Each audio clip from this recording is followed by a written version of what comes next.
AP మాజీ CM Jaganmohan Reddy ఆస్తుల case విషయంలో ఏం జరగబోతోంది? సిబిఐ కోర్టులో జగన్ ఎలాంటి వాదనలను వినిపించనున్నారు? 6 ఏళ్ల తర్వాత జగన్ హైదరాబాద్లోని సిబిఐ కోర్టు ముందు హాజరు కానుండడం ఆసక్తికరంగా మారింది.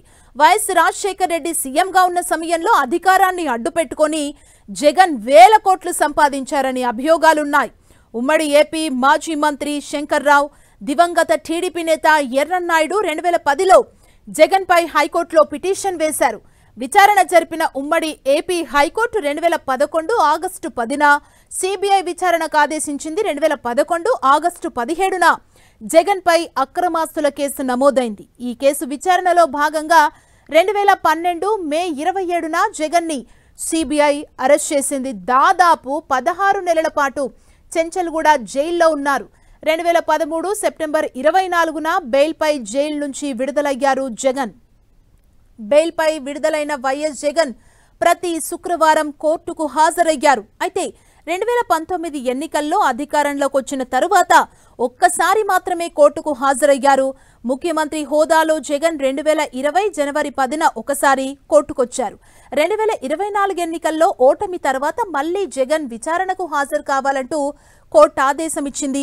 జగన్ లండన్ పర్యటనకు వెళ్లిన సమయంలో ఆయన వ్యక్తిగత ఫోన్ నంబర్ తప్పుగా ఇచ్చారని, ఇది కోర్టు షరతుల్ని ఉల్లంఘించడమేనని సిబిఐ పిటిషన్ వేసింది. జగన్ విచారణకు కోర్టు ముందు హాజరయ్యేలా ఆదేశాలివ్వాలని కోరింది. కోర్టు ముందు హాజరు నుంచి మినహాయింపు ఇవ్వాలని, అలా కుదరని పక్షంలో వర్చువల్ గా హాజరుకు అనుమతి ఇవ్వాలని జగన్ సిబిఐ కోర్టులో పిటిషన్ దాఖలు చేశారు. ఈ పిటిషన్ పై సిబిఐ అభ్యంతరాలు వ్యక్తం చేయడంతో గురువారం కోర్టుకు హాజరు కావాలని జగన్ డిసైడ్ అయ్యారు. దీంతో సిబిఐ కోర్టు ఎలాంటి నిర్ణయం తీసుకుంటుందన్నది ఉత్కంఠ రేపుతోంది. ఈ కేసులో అప్పటి కాంగ్రెస్ ప్రభుత్వం, టీడీపీ కలిసి జగన్ను అక్రమంగా జైలుకు పంపించారని వైసీపీ నేతలు వాదిస్తూ వస్తున్నారు. మరోవైపు తనపై నమోదైన కేసులపై న్యాయ పోరాటం కొనసాగిస్తున్నారు జగన్.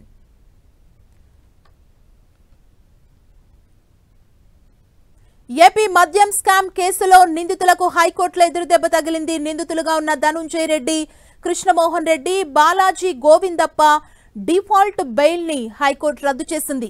ముగ్గురు బెయిల్ రద్దు చేయాలంటూ సిఐడి వేసిన పిటిషన్ పై విచారణ జరిపిన న్యాయస్థానం అందుకు అనుగుణంగా తీర్పు వెల్లడించింది.